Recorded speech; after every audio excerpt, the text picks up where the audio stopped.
Hi guys, welcome to Sister's Kitchen. Today we're going to be making an easy beef and oyster sauce. So if you're ready, let's get started.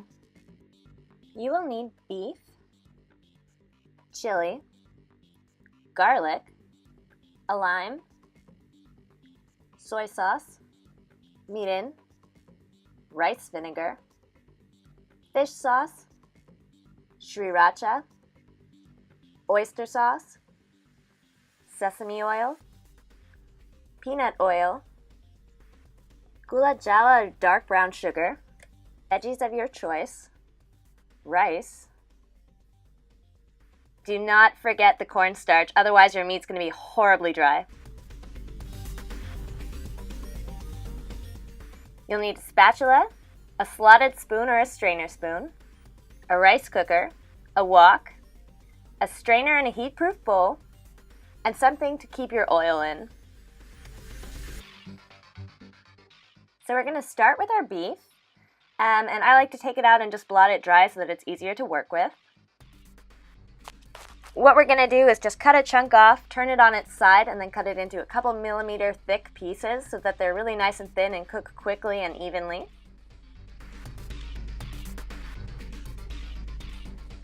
Then we're going to grab a lime and squeeze about a half a lime's worth of juice into our meat to give it a little bit of a sort of sour, contrasting flavor. 2 tablespoons of soy sauce, a tablespoon of rice vinegar, a tablespoon of mirin, and then we're going to add 2 heaping teaspoons of cornstarch, which is going to make sure that our meat stays soft and tender. So now we're just going to put some aluminum foil over it. We're going to put it in the fridge and let it marinate for at least an hour. Now I'm just going to make my rice in my rice cooker according to the instructions, but you can do it however works for you. So let's start on the sauce. We're going to start with Gula Djawa. If you don't have that, you can use dark brown sugar. Then we're going to cut our garlic, and what I like to do is pop the middle bit out because that tends to be sort of bitter.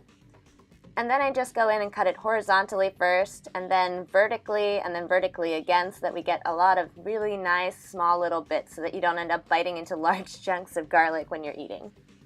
Some chili for some kick. I like to cut it into rings and then cut it again, but some people like to leave it in rings so that they can pick it out.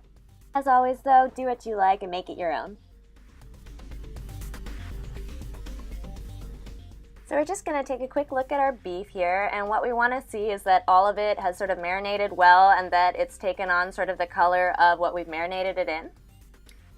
Then we're going to pour our oil into a wok. As you can see, I already have oil in my heat-proof container. If you don't, you might have to pour new oil in. You're going to turn it on a high flame and then wait for a lot of bubbles to start forming so that it's hot enough. And then we're just going to put some meat into it. Flip it over so that it's just a little bit brown, and then take it back out and put it in our strainer over our heat-proof bowl. This step is really important because what we do is we sear all the juices into the meat so that it doesn't dry out during our second fry. So now that we're done with the meat, I just want to show you guys how I get rid of this oil. So I have a canister that I put the hot oil into, so I open that and make sure that it's really steady because you do not want to burn yourself. I lift the wok and I just turn it on its side and slowly pour all the hot oil into the heat-proof container. Take your time while doing this, be safe, and if you really want to, you can also practice with water just to get the movement right so that you don't have to worry about it when you're doing it with the oil.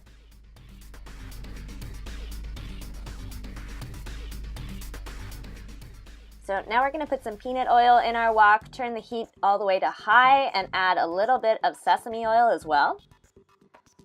Once that's hot, we're going to add some garlic, some chili, some Gula Djawa, and we're just going to smell it intermittently to make sure that it's aromatic. Then some oyster sauce, some fish sauce, some Sriracha, and we're going to stir all of that together and then wait for it to get thick. Add a bit of meat, flip it around, let it heat up, flip it again, and put it in a bowl. And we're just going to repeat that process until all of our meat has been coated in our sauce. And once that's done, we can put it all together again and make sure that all the flavors mix together. So now for our veggies. I like to use spinach, but you can use whatever you want.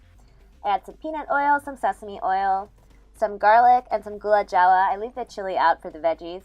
But then we just add a little bit of oyster sauce, a little bit of fish sauce, and then you just put your spinach or whatever it is, and just let it all cook through nicely.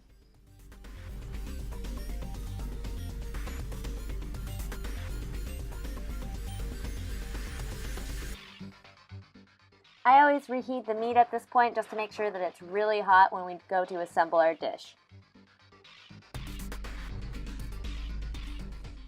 So to assemble it, we're just going to put some rice in the bottom of the bowl, and then we're just going to evenly spread out our meat and our vegetables between however many bowls we have.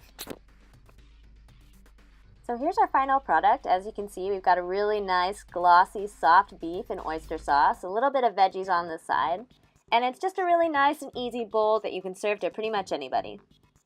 Thanks for joining me on Sister's Kitchen, and I hope to see you guys back soon.